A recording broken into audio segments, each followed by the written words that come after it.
예, 오늘 하나님의 말씀은 로마서 8장 12절부터 17절까지 말씀입니다. 신약성경 250쪽에 있는 로마서 8장 12절에서 17절 짧은 내용인데 우리 한번 12절부터 함께 17절까지 읽겠습니다. 시작.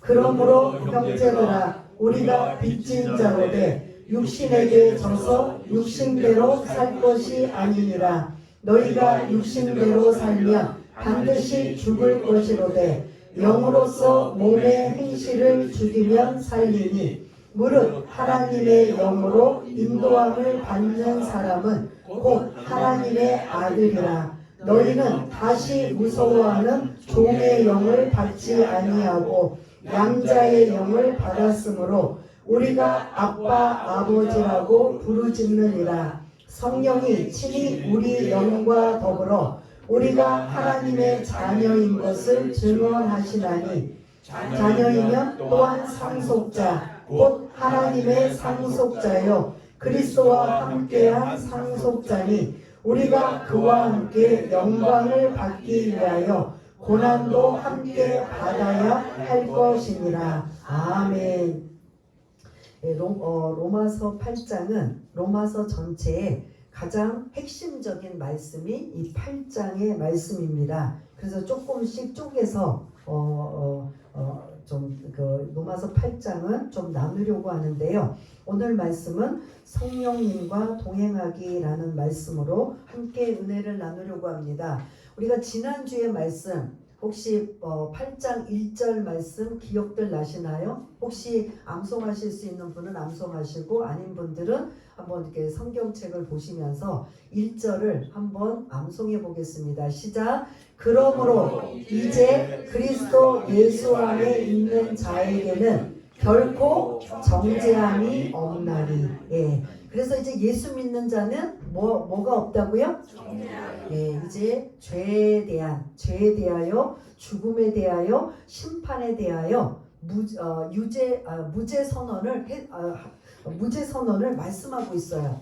우리는 예수 믿기 전에는 모든 인간은 죄의 결과로 죽을 수밖에 없고 그리고 심판받을 수밖에 없는데 이 문제를 누가 해결해 주신 거예요?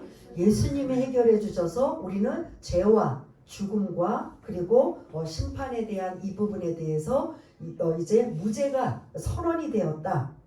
그래서 이제는 죄가 없는 거룩한 자로 하나님께서 선언해 주셨어요. 이게 첫 번째 예수 믿는 자에게 주신 특권이에요. 우리는 이제 그래도 여전히 죄를 짓고 여전히 죄 가운데 있지만 하나님께서 우리를 뭐라고 인정해 주냐? 너희들의 모든 죄를 내가 사해 주겠다라는 예수만 믿으면 이러한 구원함을 이런 주신 말씀이 첫 번째 말씀이라면 두 번째 말씀은 이제 그렇게 무죄 선언으로 끝난 게 아니라 그렇게 예수 믿으면 뭐냐면 요한복음 1장 12절에 보면 영접하는 자 예수를 믿는 자에 영접하는 자가 예수를 믿는 자는 곧 영접하는 자 곧 그 이름을 믿는 자에게는 하나님의 자녀가 되는 권세를 주셨다. 그러면 이제 두 번째 예수 믿는 자에게는 어떤 자녀 예수 믿는 자는 어떤 자녀가 된다고요? 하나님의 자녀가 된다. 이게 두 번째예요. 두 가지 뭐라고 했어요? 첫 번째는 예수 믿으면 죄 문제가 죽음과 심판의 문제가 해결이 된다. 그리고 두 번째는 뭐가 된다? 하나님의 자녀가 된다. 그리고 이제 세 번째는 사도행전 2장 38절에 보면 베드로가 이르되 너희들이 회개하여 예수 그리스도의 이름으로 세례를 받고 제사함을 받아라. 그리하면 그렇게 회개하고 세례를 받고 제사함을 받으면 그리하면 성령을 뭘로 주신다? 선물로 주신다. 그러면 지금 세 가지를 우리가 예수 믿으면 얻는 게 있어요. 처음에 뭐라고요? 죄로부터 무죄 해방이 되고 두 번째 하나님의 자녀가 되고 또 세 번째는 성령님을 선물로 주신다. 그럼 이 세 가지가 저에게만 해당되고 여러분들은 해당 안 돼요? 아니면 모두 다 해당돼요? 모두가 다 해당돼요. 그러면 이제 여러분들은 이 세 가지가 지금 다 해당돼서 이런 자격을 지금 갖고 있는 거예요. 그런데 그렇게 하나님의 자녀가 되었으니 하나님의 자녀답게 살려면 우리가 한 번에 자녀답게 살 수가 없어요. 여전히 죄 가운데 있고, 그래서 그 죄를 다 탕감해주고 용서해 주셨지만 지금 여러분들이 예수 믿었다고 다 거룩하고 다 완전하고 다 온전해요? 예? 아니에요. 그런데 우리 안에 누가 계셔요? 성령님을 선물로 주셔서 우리 안에 성령님이 자꾸 우리를 예수님을 닮아가게 하고, 하나님이 거룩하니 너희들도 거룩하라라고 그렇게 조금씩 닮아져가는 이러한 것들을 누가 계속 도와주시느냐? 그 도와주시는 분이 누구예요? 예, 보혜사 성령님이신 걸 볼 수가 있습니다. 그래서 성령님이, 우리가 지난주 계속 이 8장은 핵심이 성령님이에요. 하나님, 예수님, 성령님 계시는데 사실은 핵심이 우리가 예수 믿고 구원받고 나서 이제 하나님의 자녀답게 살려면 반드시 누구의 도우심이 있어야 된다? 성령님의 도우심이 있어야 돼요. 그래서 우리가 이제 지난주에도 말씀을 나눌 때 그 성령님의 도우심으로 이전에 우리가 여전히 그런 죄만 탕감해 준 거지 여전히 우리 삶의 변화는 하나도 없기 때문에 이제부터는 생각을 바꿔야 된다. 무슨 생각과 무슨 생각? 육신의 생각과 영의 생각이 있는데, 육신의 생각은 하나님과 원수가 되고 하나님을 기쁘시게 하지 못하고 결과가 뭐라고 했어요? 사망이다. 그럼 반대로 영의 생각은 뭘 것 같아요? 이거를 바꾸면 하나님과 원수가 아닌 무슨 관계? 화목하게 되고, 그리고 하나님을 뭐하고? 기쁘시게 하고. 영의 생각은, 그리고 결과가 하나님의 그 하나님과 어떤 그 결과가, 영의 생각은 어떻다고요? 생명이 된다. 그래서 우리는 어떤 생각을 가져야 되느냐? 육신의 생각을 계속 가져야 되느냐? 영의 생각을 가져야 되느냐? 이거의 차이가 완전히 극단적인 차이가 난다라는 이러한 말씀을, 그래서 영의 생각으로 우리가 살아야 됩니다 라고, 그 영의 생각은 다른 말로 성령이 주시는 생각으로 살아야 됩니다, 이런 말씀이었거든요. 그럼 오늘 이제 12절에 보면 그러한 말씀을 토대로 해서 그러므로 라고 이제 어떻게 보면 1절부터 11절까지의 결론적인 말씀이에요. 오늘 말씀에 이제 그 실마리가, 그러므로 형제들아 우리가 빚진 자로 돼. 여러분 뭐가 빚진 자 같아요? 뭐의 빚진 자예요? 우리는 지금 빚진 자래요. 뭐의 빚진 자? 구원을 값없이 받은, 어떤 대가를 지불하거나 어떤 공로나 선행이나 이런 것이 아니라 아무 대가 없이 그냥 예수만 믿었더니 구원받는 이런 은혜를, 우리가 그런 은혜의 빚진 자라는 소리예요. 이해가 되시죠? 빚진 자로 돼 육신에게 져서 육신대로 살 것이 아니니라. 이제 우리가 달라져야 된다라는 거예요. 하나님의 자녀가 되었다면. 어떻게? 13절 한번 읽겠습니다. 시작. 너희가 육신대로 살면 반드시 죽을 것이로되 영으로서 몸의 행실을 죽이면 살리니. 마침 우리가 그 6절 7절 말씀처럼 육의 생각으로 육신의 생각대로 살면은 사망이다 라고 한 것처럼 똑같은 말씀이에요. 영으로 살면 뭐예요? 생명이다. 근데 여기서는 뭐라고 표현해요? 13절에서는 생명을 다른 말로 영으로 몸의 행실을 죽이면 뭐한다? 살리니 라고, 그 6절과 13절의 말씀이 같은 이런 맥락이라고 볼 수 있어요. 오늘 핵심이 저와 여러분들이 12절부터 17절까지 말씀 중에 계속 여러분들한테 반복적으로 말씀하시는 게 13절에 몸의 행실을 어떻게 해야 된다? 죽여야 된다. 우리가 이전에 예수 믿기 전에는 내 마음대로 내 뜻대로 그냥 대한민국의 법만 어기지만 않으면 마음대로 했던 내 몸의 행실을 이제는 뭐 하라고 지금 언급해요? 죽여야 된다. 근데 이게 구체적으로 몸의 행실이 무엇인가, 여러분들한테 나는 이게 하나도 해당 안 돼요 하는 분들 한번 되는지 안 되는지, 아니면 되면 몇 개나 되는지 한번 손으로 이렇게 꼽아 보세요. 제가 지금 몸의 행실을 죽이라고 했는데 그 몸의 행실들이 어떤 건지 갈라디아서 5장 19절부터 21절인데요. 육체의 일은 분명하니, 곧 이제부터 나와요. 음행과 더러운 것과 호색과 우상숭배와 주술과 원수 맺는 것과 분쟁과 시기와 분냄과 당짓는 것과 분열함과 이단과 투기와 술취함과 방탕함과, 여기 해당 안 되는 분 한번 손 들어 보실래요? 저도 안 되는데요. 여러분들은 어떠세요? 이게 몸의 행실이에요. 몸을 그냥 잘못 어떻게 해서 행동을 해서라는 이 부분도 있지만 이 부분이 인간적인 인간관계의 차원, 하나님의 관계의 차원, 그리고 내 안에서 일어나는 이러한 부분들이 이게 그런 몸의 행실을 죽여야 되는 품목이고 항목이에요.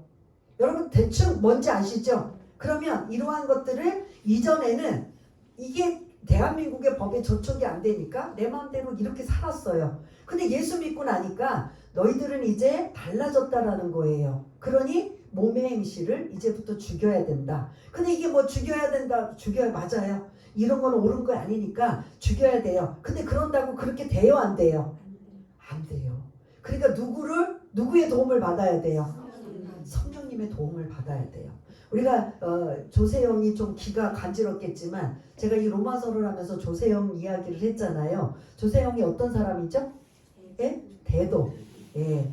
좀도둑이 아니라 아주 그냥 있는 사람들, 재벌들, 권력자들, 뭐 대단한 사람들만 집에 들어가서 도둑질한 이 사람이 결국은 나중에 회심해서 예수를 믿게 돼요. 예수 믿는 것으로만 끝나는 게 아니라 신학교도 가서 전도사까지 돼요. 그럼 이제 막 강연도 나가고 막 대단했어요. 그런데 일본까지 뭐 이렇게 뭐 어떤 세미나인지 출장을 간 거예요. 그런데 마지막 이 몸의 행실을 죽이지 못해서 뭐 했어요? 네? 이번에는 좀도둑인 거예요. 일본 가정에 몰래 들어가서 아예 저금통인가? 카메라인가? 아무튼 뭐 이렇게 좀도둑. 그 이전에 대한민국에서는 엄청난 있는 집에 가서 도둑질을 해서 대도라고 붙였는데 그 마지막 도둑질은 일본에 가서 좀도둑으로 잡혀갖고 한국에 와서 또 감옥살이를 하는 이게 뭐냐면 우리의 일반적인 예를 드리고 싶지만 이건 또 자존심에 또 허락지 않다 보니까 조세형을 그냥 만만한 조세형을 예를 드는데 조세형이 마지막에 뭘 못 지킨 거예요? 13절에 그 지금 계속 말씀드리려면 뭐를? 몸의 행실을 못 지키는 거예요. 다시 한번 읽어드릴까요? 몸의 행실이 어떤 품목이고 항목인가? 더 안 들으셔도 되지요. 그런 행실을 이제는 하나님의 자녀가 되었다면 이제 자녀답게 살아야 되는데 자녀는 신분은 바뀌었는데 여전히 이런 모습으로 몸의 행실을 죽이지 않고 산다 라고 하면 사실은 누구 욕도 먹는 거예요? 예? 마치 자식이 못된 짓을 하고 나쁜 짓을 하면 결국은 누구까지 욕도 먹어요. 그럼 우리가 하나님의 자녀가 되었는데 자녀가 구원은 그냥 값없이 은혜를 받아서 그냥 아무 어떤 노력도 없이 받았는데 이제 우리가 조금씩 달라지고 변화져야 되는데 이런 몸의 행실을 죽이지 않고 계속 살면 이제는 결국 누구 영광을 가려요? 그래서 예수 믿는 사람들은 안 믿는 사람들이 삿대질을 하잖아요. 저 교회 다니는 사람, 예수 믿는 사람은 우리보다도 더 사기치고 우리보다도 더 못됐고 우리보다도 더 이기적이고 그 욕을 결국은 누구까지 얻어먹어요? 우리가 잘못한 것 가지고. 그래서 전체 교회를 향해 비난하고 그 교회를 비난하는 건 사실 누굴 비난하는 거예요? 하나님을 비난하는 거죠. 우리는 그냥 교회 안에 있고 하나님의 자녀이다 보니까 요거도 뭐고도 그냥 틱소리 못하고 아무 말도 못하지만 사실 원인 제공은 누가 했다? 다 우리가 한 거예요. 그래서 몸의 행실을 여러분들이 우리는 교회에 아주 그냥 아름다운 이름을 갖고 계시는데 몸의 행실을 죽이는 작업이 뭐다? 성화다. 성화예요. 몸의 행실을 어떻게 하든 죽이고 어떻게 하든 하나님의 자녀답게 마치 왕이 그런 이 백성들 중에 누군가를 뽑아가지고 너희들이 이제 그런 왕의 자녀다라고 하면 그 일반 백성이 궁 안에 들어와서 왕자로서 공주로서 살아가려면 바뀌어야 돼요? 안 바뀌어야 돼요?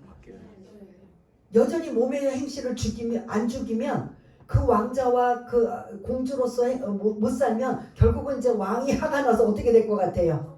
쫓겨나는 거죠. 마치 그런 것처럼 우리도 몸의 행실을 자꾸 죽이려고 노력을 해야 되는데 이게 문제는 안 된다는 게 문제예요. 마음은 원하는데 육신이 이게 안 돼. 이것도 고치고 싶고 분냄도 시기도 질투도 투기도 아니면 뭐 여러 가지 악한 것도 다 방탕함도 탐심도 다 버리고 싶은데 이게 생각뿐이지 실제 행동은 뭐다? 안 고쳐지는 게 문제예요. 근데 그때 구세주가 있어요. 이제 그렇게 하나님의 자녀로 몸의 행실을 죽이고 싶은데 이게 마음대로 안 돼요. 안 되다 보니까 이제 몸의 행실을 죽이기 위해서 누구의 도움을 받아야 되느냐? 14절을 띄워주시면 14절 한번 읽어주시기 바랍니다. 같이 읽겠습니다. 시작! 무릇 하나님의 영으로 인도함을 받는 사람은 곧 하나님의 아들이라. 아멘. 무릇이 잘못 해석이 됐어요. 왜냐하면이에요. 가르라고 헬라어 가르라고 해서 왜냐하면 그러면 왜냐하면이면 어디에 말씀을 근거로 해요. 13절의 말씀을 근거로 해요. 무릇이라고 하지 말고 여러분들은 옆에 왜냐하면 이게 번역 과정에서 이게 자꾸 이제 오류가 생기는데 여러분들이 이해하시기 좋은 건 왜냐하면이라고 해요. 왜냐하면 영으로서 몸의 행실을 죽이면 살리니 왜냐하면 하나님의 영으로 인도함을 받는 사람은 곧 하나님의 아들이라. 누구의 인도함을 받으라는 거예요? 아니요. 하나님의 뭐로? 그러면 이건 뭐예요? 성령님이에요. 그 성령님이 내가 아까 그 갈라디아서 5장 19절부터 21절까지 여러 가지 그런 몸의 행실에 그런 반응하는 이러한 내용들이 지금 계속 나오는데 이때 성령님이 뭐라고 하시냐면 너는 하나님의 아들이야. 그럼 여자분들은 나는 딸이니까 안 해도 되네. 그러면 사도 바울이 그러면 남자들만 해당이 돼서 너는 하나님의 아들이야 라고 했던 게 아니에요. 거기 교인들 그 당시의 교인들도 여자분들이 많아요. 그러면 너는 하나님의 딸이야 아들이야 이렇게 해야 되는데 반드시 규정이 너는 하나님의 아들이야. 이거는 그 당시에 지금은 이제 시대가 달라졌지만 거의 2000년 전에 거의 유업을 이어받을 자는 남자의 여자예요. 이해가 되시죠? 그러니까 아들이에요. 그 사도 바울이 너는 하나님의 아들이야 라고 하는 표현은 하나님의 기업을 이어받을 자들이야. 그래서 아들이라고 표현한 거예요. 그러니까 여자분들 저 같은 경우도 그냥 읽으면 꼭 굳이 하나님의 아들이야? 그러면 우리는 그냥 거기다 덧붙여서 딸이라고도 해야지 라고 하는데 여기에 특별히 아들이라고 한 건 어떤 의미를 가지고 있다? 기업을 유업으로 받을 자라는 소리예요. 그러니까 이런 말, 우리의 몸의 행실을 계속 잘못된 행실로 살고 있으면 그 성령께서 근심하셔서 우리에게 속삭이시는데 너는 누구야? 하나님의 아들이야. 그러니 몸의 행실을 죽여야지. 시기하고 분내고 방탕하고 탐심하고 여러 가지 그 악한 것들을 해서 자꾸 벗어나야 돼. 너는 누구야? 하나님의 아들이야. 다른 말로 뭐라고요? 너는 하나님의 기업을 이어받을 자야. 이거를 지금 우리는 모르니까 우리는 못된 짓, 나쁜 짓, 하나님이 기뻐하시지 않는 이런 행동과 이런 것들을 자꾸 나도 모르게 막 아직 그 습관이 있어서 할 때 내 안에서 성령께서 뭐라고 하신다고요? 너는 하나님의 아들이야. 근데 우리는 안 들려. 근데 조금 은혜가 임하면 내가 이러면 안 되지? 라는 이러한 생각이 성령께서 강제성은 안 띄어요. 하나님은 절대로 강제적이 아니에요. 인격적이세요. 그래서 자꾸 근심하시면서 달라지기를, 변화되기를, 고쳐지기를 원하시는 분이 성령님이신 거예요. 우리는 하나님의 자녀다라고 해놓고 딱 끝나서 고아처럼 내버려두는 게 아니라 우리 안에 누굴 주셨어요? 성령님을 주셨어요. 그러니까 우리가 이제 조금씩 변화되고 예수님을 닮아가고 거룩해지기 위해 성화되기 위해서 자꾸 우리의 못된 짓, 나쁜 짓, 자꾸 우리가 개선돼야 할 이런 것들을 자꾸 나도 모르게 하면서 할 때마다 내 안에 성령님께서 뭐라고 하시느냐? 첫 번째, 너는 하나님의 아들이야. 근데 이게 안 들려요, 우리는. 근데 조금 이제 이게 성령님의 예민하면 약간 들릴락 말락해요. 조금 더 성령님을 의지하고 의탁하면 그게 이제 불편해져요. 내가 이런 행동이 불편해져. 이게 단계예요. 아무 생각도 없고 아무 감동 없는 사람은 전혀 성령님을 의지하고 의식하지도 않는 사람들이고, 하도 교회에서 성령님 강조하니까 그래 나도 좀 성령님 좀 하면 이제 조금 이건 아닌 것 같은데 라고 요 단계고, 더 성령님을 의지하면 이러면 안 되지 하고 이제 대놓고 은혜를 베풀어 주셔요. 그러면 오늘 우리가 몸의 행실을 죽이지 않고 계속 이러한 악한 것들을 하게 된다면 첫 번째 성령님이 어떠한 메시지가 들려오느냐? 너는 하나님의 아들이야. 저는 이제 너는 이제 제가 죄송하지만 성령님이라고 생각하고 절대 하나님 용서해 주세요. 여러분들을 이해를 돕기 위해 저는 여러분들한테 너는이라고 하지만 여러분들은 나는으로 바꿔주시기 바라겠습니다. 그래서 저는 너는 하나님의 아들이야 라고 하면 여러분들 어떻게 하셔요? 나는 하나님의 아들이야. 이렇게 해야 여러분 것으로 와닿는 거예요. 그러니까 너는 하나님의 아들이야 라고 하면 왠지 나랑 해당이 좀 안 될 것 같기도 하고 될 것도 같은데 나는이라고 해야 이게 진짜 되기로 와닿는 거예요. 몸의 행실을 죽이지 못하고 이렇게 넘어지고 이렇게 쓰러지고 자빠지고 죄짓고 그냥 하나님이 기뻐하시지 않는 이러한 일을 할 때마다 주님의 성령님의 음성이 어떻게 들려진다? 다 같이요. 시작! 나는 하나님의 아들이야. 이게 뭐라고 했죠? 하나님의 기업을 이어받을 자라는 소리예요. 그래서 몸의 행실을 어떻게 한다? 10개 했던 거를 뭐 한 번에 다 바뀌지 못해요. 1개, 2개 이렇게 조금씩 달라지고 변화지는 게 이게 우리의 모습이거든요. 근데 그렇게 노력하는 자가 있는가 하면 아무 생각도 없이 구원받았으니까 뭐 됐지 뭐 이러면 변화의 여지가 없고, 성령님이 계속 너는 하나님의 아들이야 라고 해도 들린다 안 들린다? 안 들려요. 뭔가 예민하게 반응하고 거기에 맞춰 살려고 할 때는 이게 음성이 들려줘요. 왜냐하면 저도 경험해 봤기 때문이에요. 그런 또 간증도 많기 때문이에요. 그래서 첫 번째 몸의 행실을 죽이지 않고 계속 우리가 예수 믿기 전의 삶을 계속 살고 있으면 성령님께서 첫 번째 메시지가 뭐다? 나는 하나님의 아들이야. 두 번째 15절에 보면은 15절도 한번 읽겠습니다. 시작. 너희는 다시 무서워하는 종의 영을 받지 아니하고 양자의 영을 받았으므로 우리가 아빠 아버지라고 부르짖느니라. 아멘. 지금 이 15절에 다시 무서워하는 종의 영을 받지 아니하고까지는 예수 믿기 전에 우리의 상태였어요. 근데 우리가 예수 믿고 나니까 뭘 받았다고요? 양자의 영을 받았다. 양자 뭔지 아시죠? 입양이에요.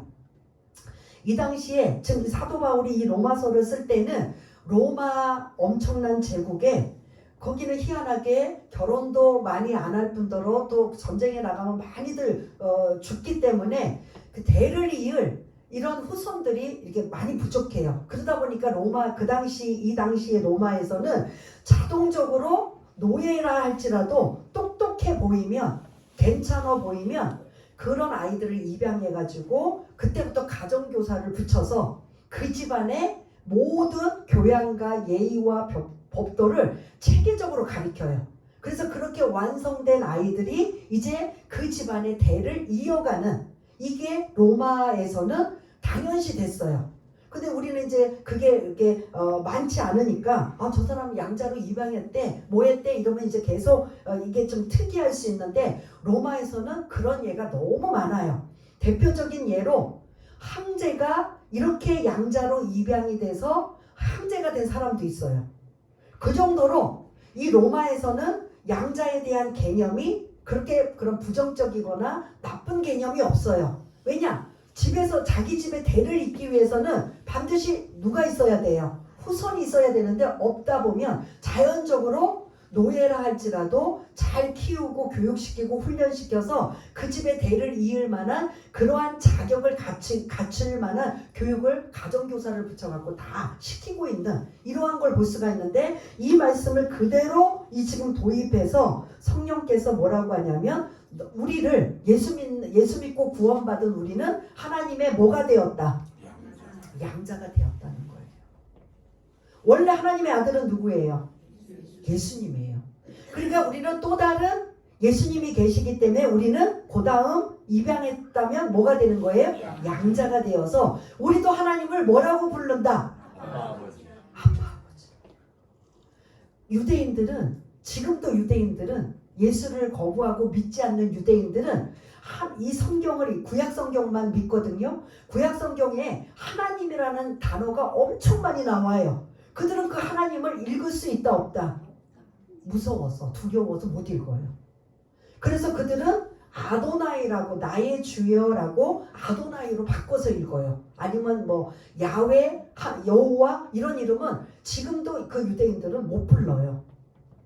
그런데 우리는 그 하나님을 그들은 못 부르는 하나님을 우리는 뭐라고 해요? 아버지, 아빠. 아바가 우리로 말하면 아빠예요. 아빠는 누가 불러요? 연령층이? 예? 어린아이. 저렇게 애들이 저 지금 뒤에 있는 저 떠드는 아이들, 노는 아이들이 그냥 아빠 하잖아요. 아버지라고 좀 이상하잖아. 좀 성숙하고 크면 아버지지만 그래도 지금 다 큰 아이들도 부모님한테 뭐라고 해요? 여러분들 자녀들 아버지 하는 자녀 혹시 있어요? 있어요? 대부분 뭐라고 불러요? 다 커서 아빠라고 부르잖아. 그건 어떤 의미가 담겨져요? 친근감이 담겨져 있어요. 하나님을 뭐라고 부른다고요? 아빠, 아버지라고. 그 다음 단계가 뭐예요? 그 뒤에 단어가 아빠, 아버지라고 부르짖는 게 무슨 뜻이에요? 기도예요. 기도. 우리는 부모님이 살아계시고 눈에 보이니까 아빠라고 이렇게 부르면 되는데 우리가 하나님을 부를 때는 어떻게 해야 되는 거예요? 기도를 통해서 아빠, 아버지를 부르는 거죠. 그 성령님이 우리의 몸의 행실을 죽이지 못하고 못된 짓, 나쁜 짓 계속 하고 있으면 성령이 근심하셔서 두 번째 15절 말씀을 근거로 하면 너는 누구잖아. 너는 뭐잖아. 뭘 것 같아요? 한번 해보세요. 너는 누구잖아. 아이 그건 14절 말씀이고 너는 양자잖아. 아빠 아버지 너 아빠 아버지라고 부르잖아. 그래서 힘들고 어려우면 누구를 찾으라고요? 아빠를 찾으라고. 여러분 하나님을 아빠라고 불러본 적 있으세요? 아빠라고 하셔도 돼요. 어느 분은 예수님은 우리의 친구라고 해서 어떤 목사님은 형님하고 부른대요. 그리고 뭐 이렇게 드러내놓고 아니고 자기 1대1로.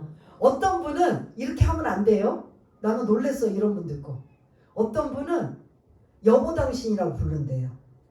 그러니까 이게 구약에서는 하나님을 야다라고 해서 그런 부부관계의 깊은 그런 관계의 이런 하나님을 의미할 수도 있고 이런 그런 부모와 자식 간에 의미할 수도 있고 그리고 친구 벗으로도 의미할 수 있고 이런 상황이 있어요. 그러니까 어떤 사람들은 그거를 캐치를 해서 우리는 그냥 아버지라고 이제 조금 더 겸손하게 그래도 아버지라고 부르는데 저도 아빠라고 불러본 적은 없거든요. 그런데 아빠라고 불러도 되는 거예요. 오늘 이 본문의 말씀. 그러면 성령님께서 우리의 몸의 행실을 계속 바뀔 노력 생각하지도 않으면서 자연적으로 못된 짓 나쁜 짓 하나님 영광 가르는 짓을 계속 할 때마다 성령님은 근심하셔서 너는 하나님의 양자잖아. 그럼 다시 여러분들 나눈으로 바꿔주시기 바랍니다. 너는 하나님의 양자잖아. 시작. 나는 하나님의 양자야. 나는 하나님의 아들이야. 나는 하나님의 뭐라고요? 양자이기 때문에 난 하나님을 뭐라고 불러요? 아빠 아버지라고 부를 수 있는 거예요. 아무 때나 어느 어린아이들이 뭐 그냥 눈치 보고 아빠 부르고 뭐 이렇게 점점 때와 장소를 가려서 아빠 불러요 안 불러요? 아이들은 어떻게 불러요? 아무 때나 이때는 좀 가만히 있었으면 좋겠는데 막 부르잖아요. 여러분들도 그렇게 부르짖느니라 그렇게 부르시라는 거예요. 내가 못된 행실, 나쁜 행실, 몸의 행실을 죽여야 되는데 그렇게 못할 때는 하나님 저는 왜 이 모양인가요? 하나님 왜 나는 이게 안 고쳐지나요? 하나님 왜 나는 왜 이렇게 힘든가요? 성령님 나 좀 도와주세요. 아빠 아버지 나 좀 도와주세요. 이렇게 부르라는 소리예요. 즉 방법을 알려주는 거예요. 성령님과 동행하는 방법을 알려드리고 있는 이러한 모습이에요. 세 번째 16절 한번 읽겠습니다. 시작. 성령이 우리의 영과 더불어 우리가 하나님의 자녀인 것을 증언하시나니. 세 번째는 성령님이 우리 대신 증언해 주신다는 거예요. 증거해 주신다는 거예요.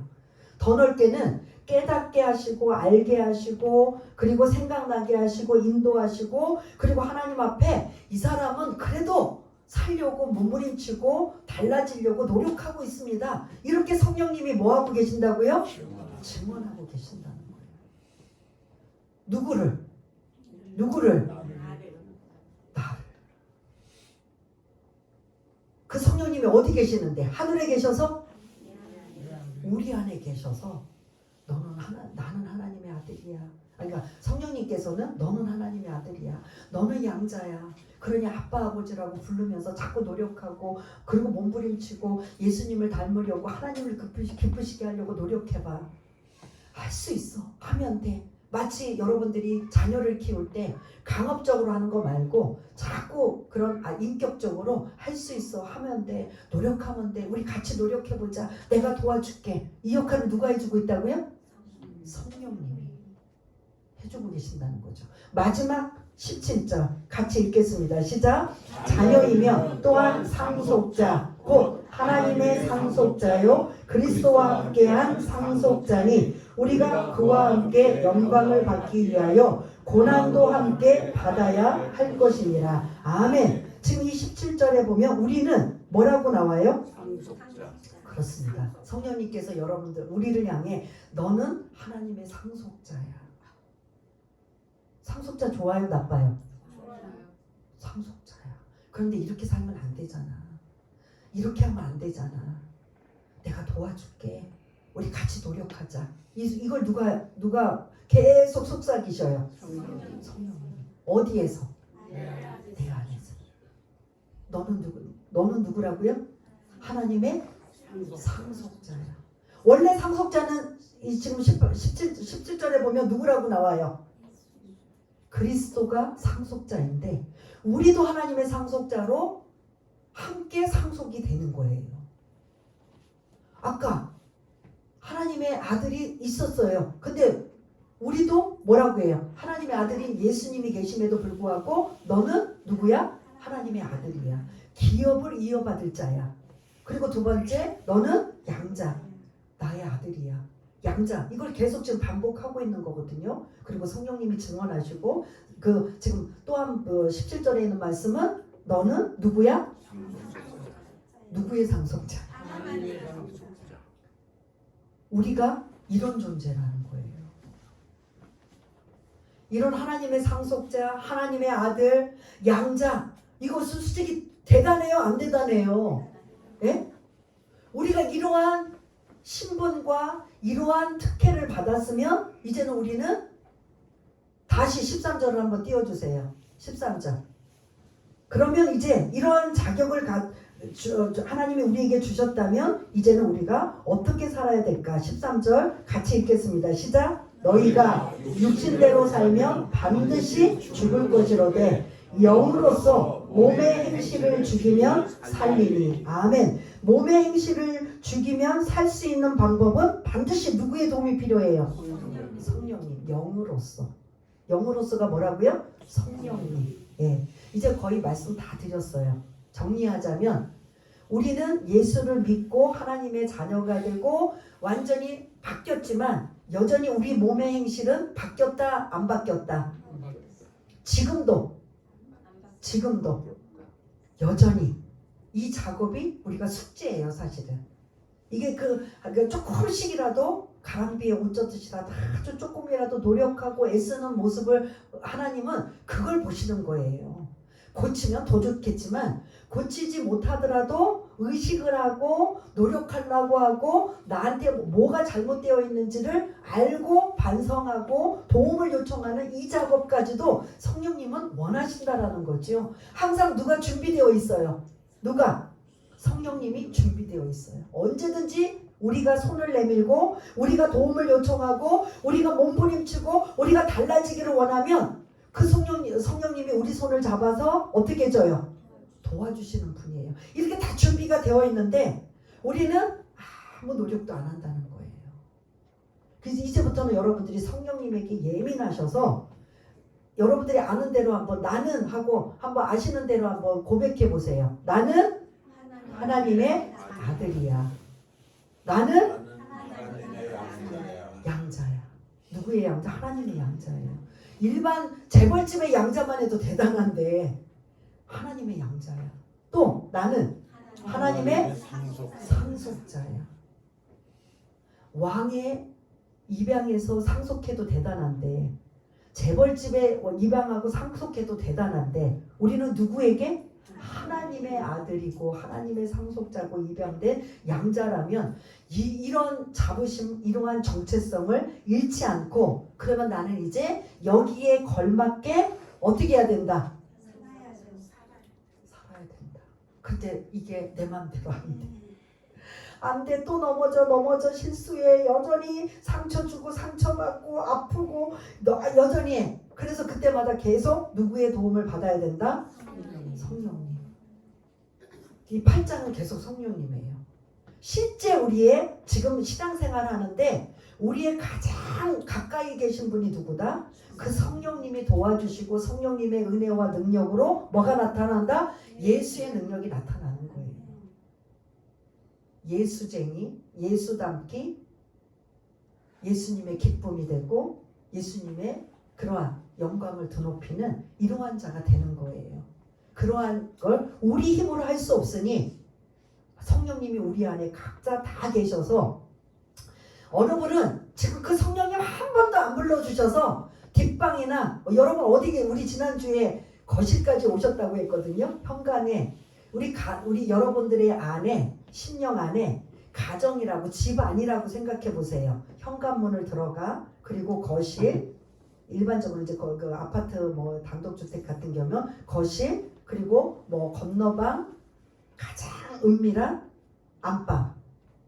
여러분들은 성령님 지금 어디 계세요? 성령님이 여러분 안에 다 계시는데 어디쯤 와 계세요?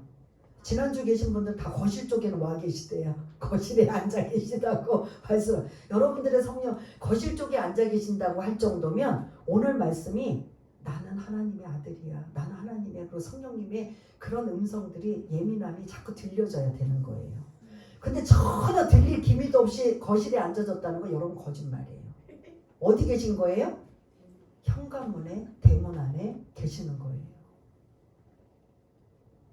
지난주에 이제 그걸 더 말씀드리고 싶은데 오늘 말씀을 나눠야 되기 때문에 제가 거실까지는 다 앉아 계세요라고 해서 그냥 이제 웃고 말았는데 오늘 말씀을 나누기 위해서 여러분들의 성령님은 지금 안에 계시는데 지금 대문에서 달랑달랑 매달려 계시는지 아니면 현관에 계시는지 아니면 거실까지 오셨는지 아니면 식탁에서 같이 그런 교제를 나누는지 아니면 건너방 뒷방에 그냥 모셔두고 있는지 안방에 깊숙한 곳까지도 함께 교제를 나누고 계시는지 여러분들 한번 생각을 해보시길 바라겠습니다. 그래서 오늘 말씀 13절의 말씀 영으로서 몸의 행실을 뭐해라? 그래야 뭐 할 수 있다? 살 수 있다. 이게 안 고쳐지면 결국 몸의 행실이 계속 그냥 그 행실대로 하게 되면 결국은 죽을 수밖에 없는 상황이 뭐냐면 하나님과 관계가 차단이 되고 그 차단된 상황에 더 악화가 되면 내가 언제 예수 믿었지? 이제 그것까지 가버려요. 그래서 누군가가 교회 안에서 상처를 주고 뭐하면 나 저 사람 꼴보기 싫어서 교회 안 나와. 뭐 안 나와. 이거는 잘하는 거예요? 못하는 거예요? 세상 전도하러 가보면 그런 사람 많아요? 안 많아요?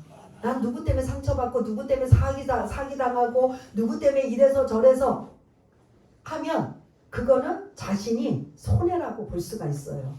하나님의 관계가 나는 하나님의 아들이고 하나님의 양자고 하나님의 상속자인 이거를 다 뭐 하는 거예요? 포기하는 거예요. 결국 그는 어디로 가요? 갈 수밖에 없어요. 다시 원점 죄로부터 죽음으로부터 그 다음에 결과 심판으로부터 갈 수밖에 없어요. 그래서 지금 여러분 안에 다 선물로 받은 누가 계시다? 성령님. 그 성령님을 의지해서 여러분들 자신이 알 거예요. 누군가는 이런 부분이 안 고쳐지고 어떤 분은 이번 부분이 안 고쳐지면 성령님 앞에 자꾸 SOS를 낮이고 밤이고 새벽이고 우리는 막 깨우면 난리가 나지만 여러분들이 아무 때나 언제든지 마음껏 누구를 부르셔라? 성령님을 부르시기 바랍니다. 여러분들의 만능 해결하실 분이 성령님이에요. 그러나 그 성령님이 여러분 안에 계시다고 막 완력으로 강압적으로 그냥 완전 그냥 그렇게 그냥 물리적으로 다가오시는 게 아니라 계시는 그 성령님을 항상 모아야 된다고요? 두드리시고 또 사모하시고 또 초청하시고. 그래서 저는 이렇게 설교도 부족하고 연약하고 하기 때문에 1시간 전에 와서 기도하면서 성령님 인정합니다. 환영합니다. 의지합니다. 성령님 믿습니다. 제가 얼마나 무지하고 얼마나 연약하고 말 못하고 얼마나 제가 한계가 부족한지 아시지요? 성령님이 대신 이 시간 사용하여 주옵소서.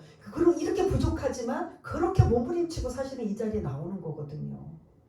그래서 그래도 하나님의 은혜가 그래도 임하는 이러한 모습이라면 저만 그래야 되나요? 여러분들의 삶 속에 직장 생활을 하든 가정 생활을 하든 누구를 만나든 무엇을 하든 상관없이 걸어가시든 운전을 하시든 뭐 잠을 주무시기 전에 일어나시고 식사를 하시건 뭐한 상황에도 누구랑 같이 동행하셔야 돼요? 다른 말로 세상적으로 말하면 성령님과 뭐 해라? 그러니까 동행을 다른 말로 성령님과 연애하시라는 거예요. 연애할 때 그 사람만 보이잖아요. 그 사람만 생각나잖아요. 그 사람만 기쁘게 하고 싶잖아요. 그 성령님과 연애를 해보세요. 그러면 여러분들 상상할 수 없는 엄청난 일들이 나타나요. 그래서 너 지금 가면 안 돼. 그리고 지금 해야 돼. 이런 것까지도 속삭이고 알려주시고 깨닫게 해주시고 하시는 게 왠지 모르게 나한테 자꾸 뭔가 알려주시네? 막 소리는 아니지만 너 이렇게 하면 돼. 저렇게 막 이렇게 막 소리가 들려요. 그게 뭐예요? 성령님의 인도함을 받는 자들의 결과물이에요. 이런 경험을 여러분들 모두가 하시길 바라겠습니다. 마지막 간증만 하고 끝날게요. 어느 남자분이 출장을 갔는데 그 출장이 한 3박 4일인가 봐요. 근데 빨리 일을 마치고 이왕 남의 나라 외국에 왔으니 하루만 이틀은 열심히 일하고 하루는 내 시간 자유시간을 가져야지. 그래서 운전을 하면서 어떻게 갔는데 사창굴 쪽으로 갔다는 거예요. 그가 거기 이제 생각이 빠져서 이거 믿는 사람이에요? 나도 모르게 그 차로 그러한 곳에 마치 우리 서울에 뭐가 많지요? 지금은 많이 없어졌지만 그게 뭐라고 하죠? 예? 영등포나 뭐 옛날에 천호동도 있었고 뭐지 청량리도 있었던 그거 뭐라고 하죠? 그거를? 사창. 그런 데를 어떻게 하고 가게 됐는데 이 사람이 이제 마음이 막 거기에 빨려 들어간 거예요. 근데 뒤에서 그럼 이 사람 거기서 죄를 지을 수 있을까요? 없을까요? 글로 들어간 거예요. 속으로 들어간 거예요. 근데 뒤에서 막 그 경찰 소리가 뭐라고 하죠? 띠용띠용 하면서 막 그냥 크락소를 누르면서 멈추라고 하는 거예요. 외국에서. 그래갖고 그리고 붙잡힌 거예요. 붙잡혀서 왜 일방 통행을 거꾸로 왔느냐는 거예요. 그래서 경찰이 쫓아와서 잡은 거예요. 이 사람은 은혜일까요? 아닐까요? 왜요? 죄를 짓지 않았잖아. 죄를 지러 지금 들어간 거예요. 들어갔는데 뒤에서 막 삐용삐용삐용 하면서 경찰이 와가지고 잡았는데 그래서 벌금을 물고 했는데 그리고 나서 정신을 차렸대요. 거기로 들어갈 때는 정신없이 들어가서 거기에 나쁜 생각을 했는데 그 경찰이 개입하고 잡혀서 벌금 물고 하는 바람에 정신 차린 거예요. 그래서 정신을 차리고 한적한데 어디 가다 보니까 교회가 있어서 교회 마당에다 차를 세워놓고 거기서 펑펑 울었대요. 경찰은 누굴 것 같아요? 예? 지금 지금 말씀에 비춰보면 성령님이신 거지. 성령님 못 가게 막는 거지. 막고 그가 정신을 차려서 그 차 안에서 그 몸의 행실을 죽이지 못해서 그 나쁜 짓을 하려고 하다가 이게 바로 성령님이셨고, 저 경찰이 비록 벌금은 냈지만 저분이서 이게 우리의 그런 그 실생활에 다반사로 사실은 예를 들었지만 나타날 수가 있다라는 거예요.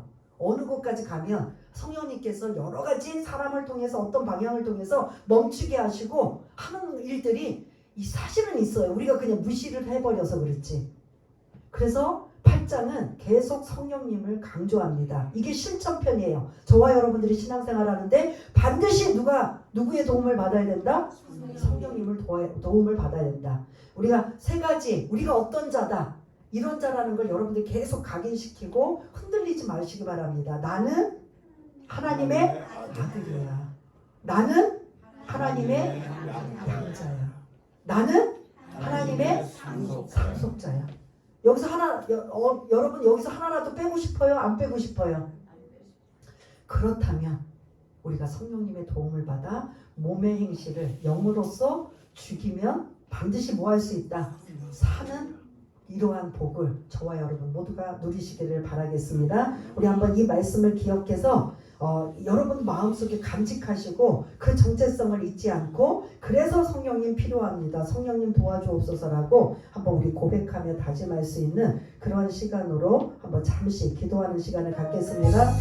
할렐루야. 사랑이 많으신 하나님 아버지, 오늘 하나님의 귀한 말씀 주심을 감사와 찬양과 영광을 올려드립니다. 하나님 아버지, 우리가 어떤 자인가를 다시 한번 알려주심을 감사를 드립니다.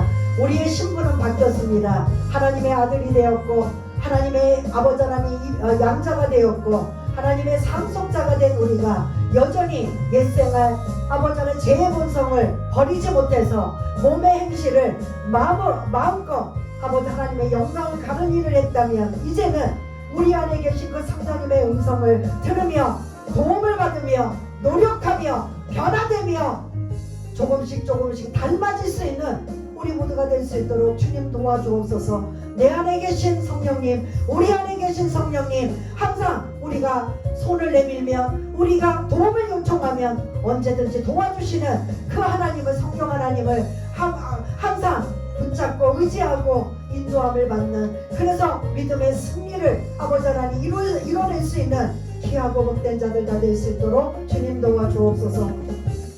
하나님 아버지 감사합니다. 우리가 어떤 존재인지를 이런 또 말씀을 통해서 깨닫고 알게 되었사오니, 우리가 하나님의 아들이며 하나님의 양자가 되며 하나님의 상속자임을 이 반드시 말씀을 통해서 깨달았다면 이제 나는 어떻게 살아야 되는가. 그런데 내 마음대로 내 뜻대로 안 되는 몸의 나쁜 행실들을 버리는 작업, 쫓아내는 작업, 없애는 작업은 반드시 성령님의 도움 없이는 안 된다고 말씀했사오니, 성령님의 도움을 날마다 받는 자들이 되어 성령님의 인도함을 받아 아주 조금씩이라도 버리고 노력하고 애쓰는 이러한 모습에 나도 모르게 닮아지고 노력하는 이것을 하나님이 기뻐하신다면 우리 모두가 그렇게 살아가는 귀하고 복된 자들 다 될 수 있도록 주님 도와주옵소서. 모든 것 감사드리오며 사랑이 많으신 예수님 이름으로 기도드리옵나이다. 아멘.